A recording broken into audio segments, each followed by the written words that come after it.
ಏನಪ್ಪ ಇದೆಲ್ಲ ನಂಗೊಂದು ಅರ್ಥ ಆಯ್ತಾ ಇಲ್ವಲ್ಲ. ನೀನ್ ನೋಡಿದ್ರೆ ಭೈರದೇವಿ ನನ್ ಶತ್ರು ಅಂತೀಯ, ಅವ್ವ ನೋಡಿದ್ರೆ ಗನ್ನ ತನ್ನ ತಲೆಗಿಟ್ಕೊಂಡು ಭೈರದೇವಿನ ಕಾಪಾಡಕ್ ಹೋಯ್ತಾಳೆ. ಹೌದು ಮಾವಯ್ಯ, ಅವ್ರಿಗೂ ಈ ಮನೆಗೂ ಏನ್ ಸಂಬಂಧ? ಅವ್ರು ಯಾಕೆ ಕೊಲೆ ಮಾಡಕ್ ನೋಡ್ತಿದ್ದಾರೆ?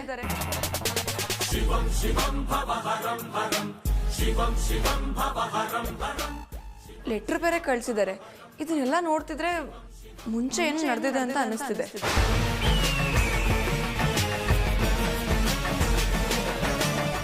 ಏನಿದೆ ಅಂತ ಹೇಳಿ ಮಾವಯ್ಯ.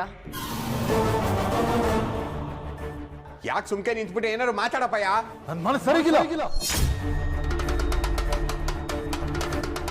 ಎಲ್ರೂ ಹೊಸಿ ಸುಮ್ಕೆ ಇದ್ಬಿಡಿ.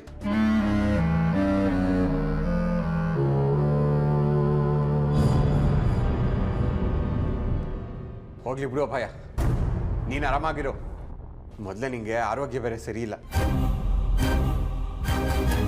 ಆಮೇಲೆ ನಮ್ ಸರ್ಕಲ್ನೆಲ್ಲ ಪೊಲೀಸವ್ರಿಗೆ ಭೈರದೇವಿ ಒಪ್ಪಿಸ್ಬಿಟ್ಲು.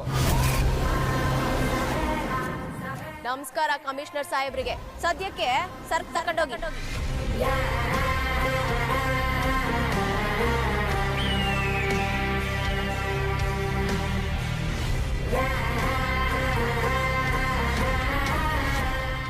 ಇನ್ನೊಂದದೇನೋ ಹೇಳ್ತಿದ್ಲಲ್ಲ, ಆ ಸರ್ಕನ್ನ ನೀನು ಸ್ಮಗ್ಲಿಂಗ್ ಮಾಡ್ತಿದ್ದ ಗಿಡಿದಿದ್ದಂತೆ.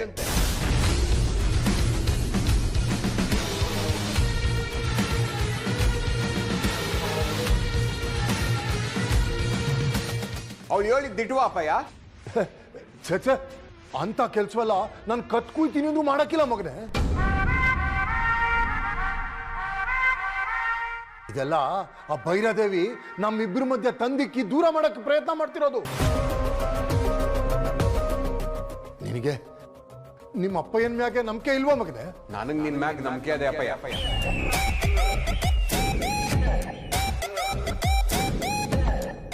ಅವ್ವ ಅಲ್ಲಿಗೆ ಬಂದು ತಡಿಲಿಲ್ಲ ಅಂದಿದ್ರೆ ಆ ಸರ್ಕೆಲ್ಲ ಇಷ್ಟೊತ್ತಿಗೆ ನಿನ್ ಕಾಲ್ ಕೆಳಕಿರೋದು. ಹೋಲಿ ಬಿಡು ಸಂಕ್ರ, ಒಳ್ಳೇದು ಕೆಟ್ಟದ್ದನ್ನೆಲ್ಲ ದ್ಯಾವ್ರು ನೋಡ್ಕೊಂತಾನೆ.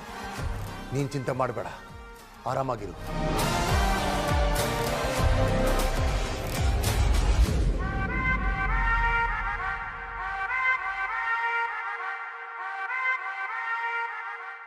ಏನ್ ನಡೀತಾ ಇದೆ ಒಂದು ಅರ್ಥ ಆಯ್ತಾ ಇಲ್ಲ.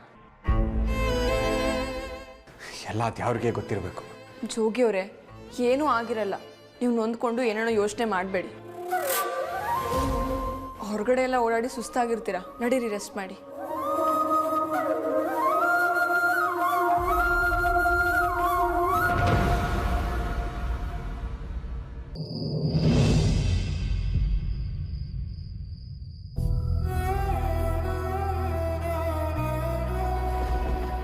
ನಿಮ್ಮಪ್ಪ ಬರ್ತಾನೆ ಅಂದ್ರೆ ನೀನ್ ಬಂದಿದ್ಯಾ? ಇವ್ರ ಮುಂದೆ ನಂಗೆ ಮಾತೆ ಬರ್ತಾ ಇಲ್ವಲ್ಲ, ಯಾಕೋ ತರ ಆಯ್ತಾವೆ.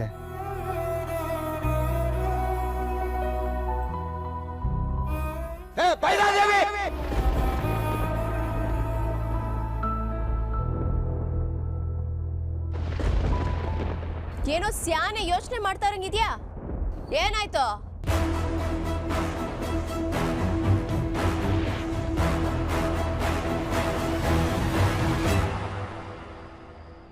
ಏನು ಗೊತ್ತೇ ಅಂಬೇರೆ,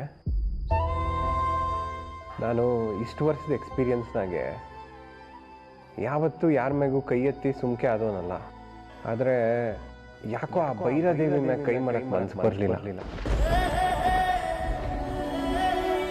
ಆ ಅಮ್ಮನ ನೋಡ್ತಿದ್ದಂಗೆ ನನ್ನ ಕೋಪ, ಸಿಟ್ಟು ಎಲ್ಲ ಒಂದು ಕ್ಷಣ ಇಲ್ದೋಯ್ತು. ಯಾವುದೋ ಜನ್ಮದ ಕನೆಕ್ಷನ್ ಇರಬೇಕು ಅಂತ ಅನ್ನಿಸ್ತಾ ಇತ್ತು ಗೊತ್ತೇ.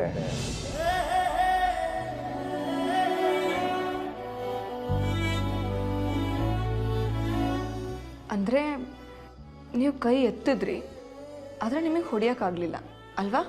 ಅದಾದ್ಮೇಲೆ ಅಪ್ಪಯ್ಯನ ಬಗ್ಗೆ ಏನೇನೋ ಮಾತಾಡಿದ್ಲು. ನನಗೆ ಕೋಪ ನೆತ್ತಿಗೇರ್ಬಿಟ್ಟು ಗನ್ ತೆಗೆದು ಹಣೆ ಗಿಡಕ್ಕೆ ಹೋದೆ. ಆದರೆ ಟ್ರಿಗೋರ್ ಹೊತ್ತಕ್ಕೆ ಬೆರಳೆ ಬರಲಿಲ್ಲ ಅಂತೀನಿ. ನನ್ನ ಲೈಫ್ನಾಗೆ ಇದೆ ಮೊದಲನೇಕ್ಕಿಂತ ಅಮ್ಮಿಯವ್ರೆ ಹಿಂಗಾಗಿದ್ದು. ನಿಮಗೆ ಯಾಕೆ ಹೀಗಾಯಿತು ನಾನು ಹೇಳಲಾ? ಓ ಹೇಳಿ, ನೀವು ಎಜುಕೇಷ್ನಲ್ಲು ತಾನೇ, ನಿಮ್ಗೆ ಗೊತ್ತಿರ್ತದೆ. ಫಸ್ಟ್ ಆಫ್ ಆಲ್ ಒಬ್ಬ ವ್ಯಕ್ತಿ ಇನ್ನೊಬ್ಬ ವ್ಯಕ್ತಿ ಮೇಲೆ ಹಲ್ಲೆ ಮಾಡೋದು, ಹೊಡೆಯೋದು, ಬಡಿಯೋದು ಇದೆಲ್ಲ ತಪ್ಪು. ಅದರಲ್ಲೂ ನೀವು ಪ್ರೀತಿ ಚಿಲುಮೆ ಥರ ನೀವು ಹೀಗೆ ಮಾಡ್ತೀರಾ ಅಂದರೆ ನನಗಂತೂ ಅದು ಇಷ್ಟನೇ ಆಗಲ್ಲಪ್ಪ. ಇನ್ನೊಬ್ರಿಗೆ ಬುದ್ಧಿ ಹೇಳೋರು ನೀವು, ಇನ್ನೊಬ್ರ ಮೇಲೆ ಕೈ ಮಾಡಿದ್ರೆ ಅದು ತಪ್ಪಲ್ವಾ? ಅಯ್ಯ, ನಾನು ಆ ಭೈರಾದೇವಿ ಮ್ಯಾಗ ಕೈ ಎತ್ತಿದವನು ಯಾಕೆ ಸುಮ್ಕೆ ಕೈ ಇಳಿಸ್ಕೊಂಬಂದೆ ಅಂತ ಕೇಳಿದ್ರೆ, ಸ್ಕೂಲ್ನಾಗೆ ಮೇಷ್ಟ್ರು ಮಕ್ಳಿಗೆ ಪಾಠ ಮಾಡ್ದಂಗೆ ಮಾಡ್ತಾ ಇದ್ದೀರಲ್ಲ. ಹೇಳ್ತೀನಿ ಜೋಗಿಯವರೇ,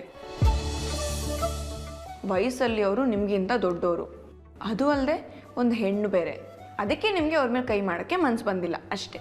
ಹಾಂ, ಹೇಳಿದ್ರಿ, ಸಂದಾಗಿ ಹೇಳಿದ್ರಿ ಬಿಡಿ. ಅದು ಬಿಡಿ, ನಮ್ಮವ್ವ ಆಗಲೇ ಐಸು ಬಂದು ಹೋದ್ಲು ಅಂತಿದ್ರು. ಏನು ವಿಷಯ, ಏನಾಯ್ತು? ಅತ್ತಿಗೆ ಬಂದು ಮಾವಯ್ಯನ ಜೊತೆ ಜಗಳ ಮಾಡ್ಕೊಂಡು ಹೋದ್ರು ಅಂತ ಏನಾದರೂ ಗೊತ್ತಾದರೆ ಇವ್ರು ತುಂಬ ಕೋಪ ಮಾಡ್ಕೋತಾರೆ. ಬೇಡ ಬೇಡ, ಅದೆಲ್ಲ ಹೇಳೋದೇ ಬೇಡ. ಅದೇನಿಲ್ಲ ಜೋಗಿಯವರೇ, ಹಾಗೆ ಸುಮ್ಮನೆ ಬಂದು ಹೋದ್ರೆ ಅಷ್ಟೇ. ಈಗ ನೀವು ಮಲ್ಕೊಳ್ಳಿ. ಪಗ ಸದನೆ ಪಮ ಪಗ ಮರೆ ಮರೆ ಸದನೆ ಪಮ ಪಗ ಮಪ ಪಸಾನಿ ಮಪನಿ ಸಗ ಮರೆ ಸಾನಿ ಸಪನಿ ಮಪ ಮರೆ ಸನಿ ಸರಿ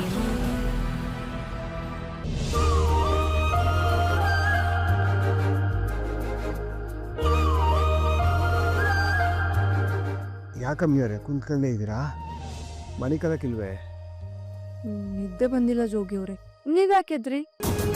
ನನಗೆ ಈ ಬೈರೋದಗಿನ ಮುಗ್ಸಕ್ಕೆ ಕಾಲಿಲ್ವಲ್ಲ ಅನ್ನೋ ವಿಷಯ ತಲೆಯಾಗಿ ತುಂಬ್ಕೊಂಡು ನಿದ್ದೆನೇ ಬರ್ತಾ ಇಲ್ಲ.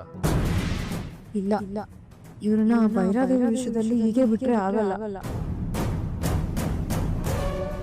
ಜೋಗಿಯವರೇ, ನೀವು ತುಂಬ ಒಳ್ಳೆಯವರು. ನಿಮಗೆ ಈ ಕೋಪ ಎಲ್ಲ ಸರಿ ಹೊಂದಲ್ಲ. ಸುತ್ತ ಶತ್ರುಗಳು ತುಂಬ್ಕೊಂಡಿದ್ದಾಗ ನಾನು ಹಿಂಗಿದ್ರೇನೆ ಉಳಿಗಾಲ. ನಿಮ್ಗವೆಲ್ಲ ಅರ್ಥ ಆಗಲ್ಲ ಬಿಡಿ, ಈಗ ಮನೆ ಕಡಿ.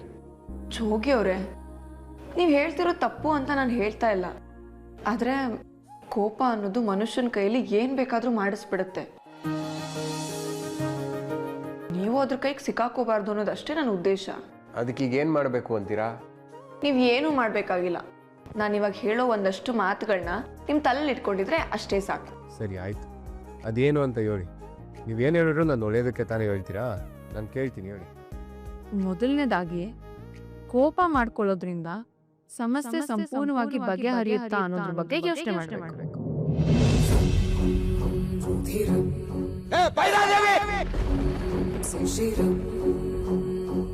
ಏನೋ ಸ್ಯಾನೆ ಯೋಚನೆ ಮಾಡ್ತಾ ಇರಂಗಿದ್ಯಾ? ಏನಾಯ್ತು?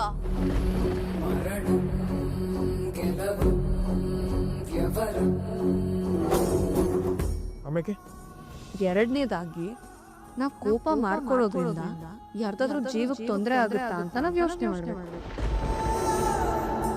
ನನಗೆ ನಿನ್ನನ್ನು ಸಾಯಿಸಕ್ಕೆ ನಾನು ಉಳ್ಕೊಂಡಿರೋದು ಅನ್ನಿಸ್ತಾ ಇದೆ. ಸರಿ ಆಯಿತು, ಮುಂದೆ? ಮೂರನೇದಾಗಿ, ನಾವು ಕೋಪದಲ್ಲಿ ಮಾಡೋ ಕೆಲಸದಿಂದ ನಮಗೇನಾದ್ರೂ ತೊಂದರೆ ಆಗುತ್ತಾ ಅನ್ನೋದ್ರ ಬಗ್ಗೆನೂ ಯೋಚನೆ ಮಾಡಬೇಕು.